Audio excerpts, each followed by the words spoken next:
last but not least, pleased that Professor Paul Heck was able to join us. Professor Heck is a professor of religion at Georgetown University. He explores Islamic thought. His work explores Islamic thought, ethics, and pluralism. Welcome. Thank you very much. You can speak there or here, whichever you prefer, okay. whatever is more comfortable. Sure, I'll stand up. Again, my apologies for being late. In Jordan, there's a popular expression, "At-takhir fihi khair." So hopefully that's the case. And I want to salute my fellow panelists. Mohammed, I guess the last time we saw each other was in Oxford, the conference on political theology. And Khalid, I don't know if you're still there. We've never met in person, but in 2000, I don't know, early 2000s, Avram Yudovich at Princeton told me, you need to meet Khalid Abu al-Fadl. And so 25 years later, whatever it is, I'm glad that Avram's word is coming true. And Elia, we haven't met, but I've enjoyed reading your works very much. So is Sharia a threat to U.S. democracy? I'd like to shift the focus to the idea of Sharia and U.S. democracy as mutually enriching. First, all U.S. citizens have Sharia communities. Jews have their Sharia, Catholics have their Sharia, evangelicals have their Sharia, Hindus too, even atheists have their Sharia. And by the way, we Christians, when we translate the Bible into Arabic, we use Sharia for the passages that indicate the religious way of life. Shariat Musa, Shariat al-Masih. By Sharia community, I mean a space where religious groups can say, here, we do it our way within the rule of US law. Sharia communities, religious communities, are vital for US democracy, as noted long ago by Alexis de Tocqueville. And the research shows US mosques help strengthen US democracy. One, American mosque communities cooperate with US security agencies and socialize disconnected persons who are susceptible to jihadist rhetoric. Two, American mosques, the research shows, are places where, like churches and synagogues, Muslim Americans cultivate social trust, leadership skills, and community values associated with citizenship and civic engagement. Three, American mosques, Sharia spaces, are places where, like other Sharia spaces, Jewish, Catholic, evangelical, Hindu, and atheist, US citizens develop their moral conscience.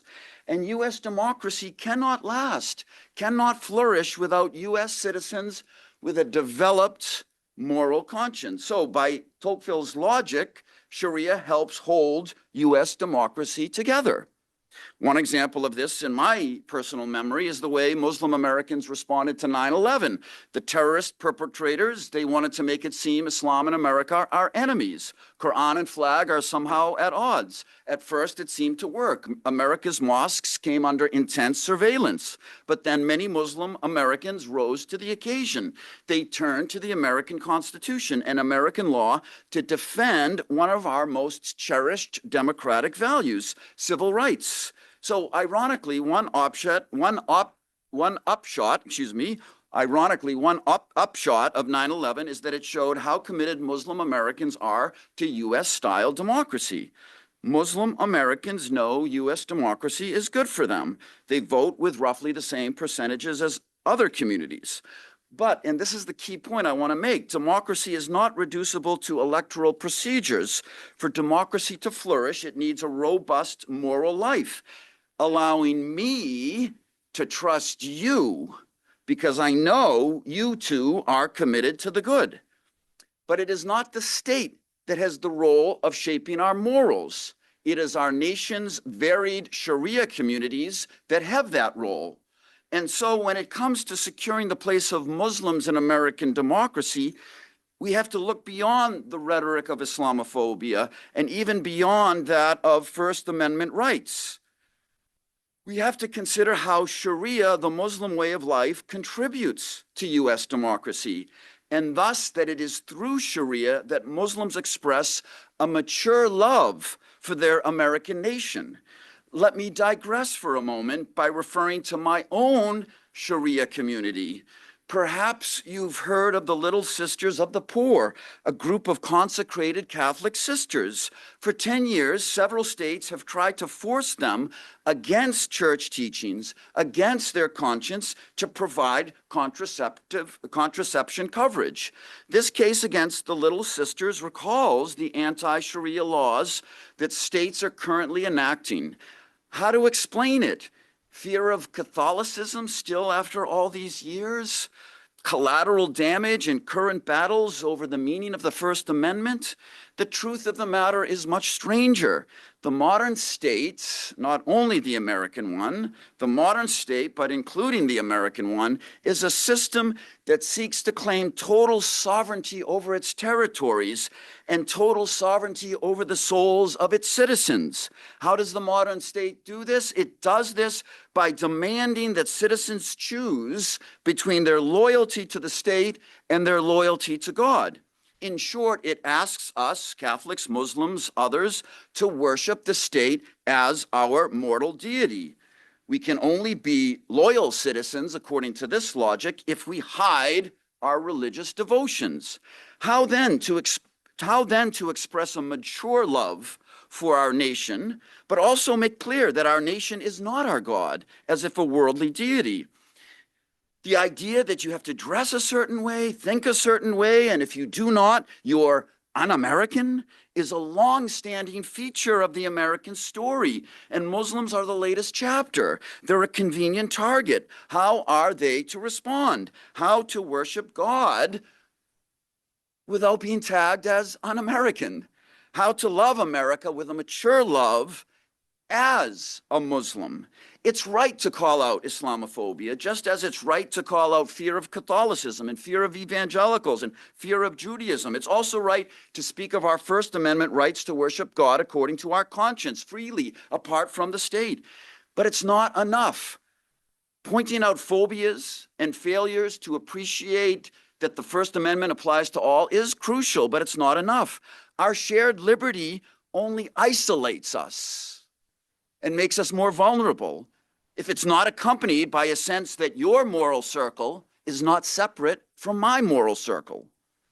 You know, of course, this is already taking place in so many ways. Muslims, Catholics, Jews, evangelicals, atheists, across the country, they're living and working and praying alongside one another as fellow citizens of our great democracy. I'm not saying anything new, but in light of the anti-Sharia laws, this reality, the reality of our religious pluralism, needs to be introduced more robustly into the moral life of the nation and the curriculum of its schools, not only as a sociological reality, but also as a theological reality. And that's maybe something for the Q&A. Your God is not against my God. And Muslims, as others, have so much to contribute to the American mosaic of religious pluralism, which is part of Islam's Sharia. We can talk about that.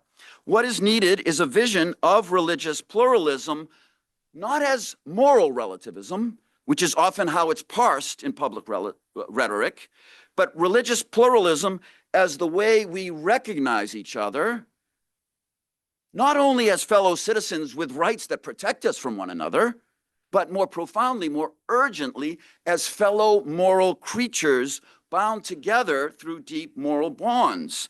Our democracy can only be what it's meant to be.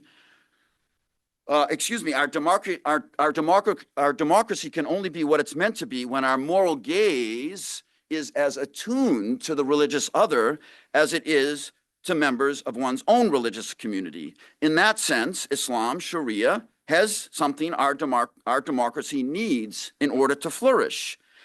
It does not cordon Muslims off. Sharia does not cordon Muslims off from others morally. One of the hadith that I love the most, it says, Al-mu'min alladhi yukhalit an-nas wa yasbir ala adahum afdal.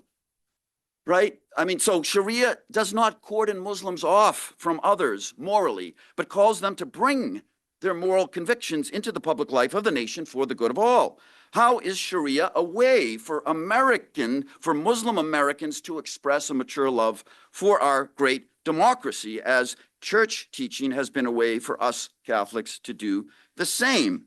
Our democracy, de Tocqueville noted long ago, is of a kind that cannot be what it's meant to be without religion, without the moral vigor religion injects into the spirit of our national life.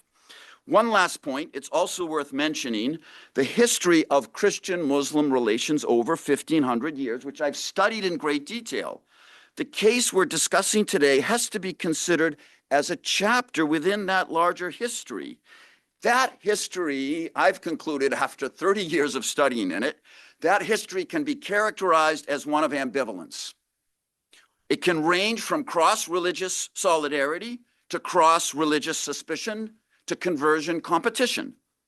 At this moment, anti-Sharia sentiment is theologically grounded in the rhetoric of apocalyptic pastors who identify Muslims as the enemy in a final end-time battle.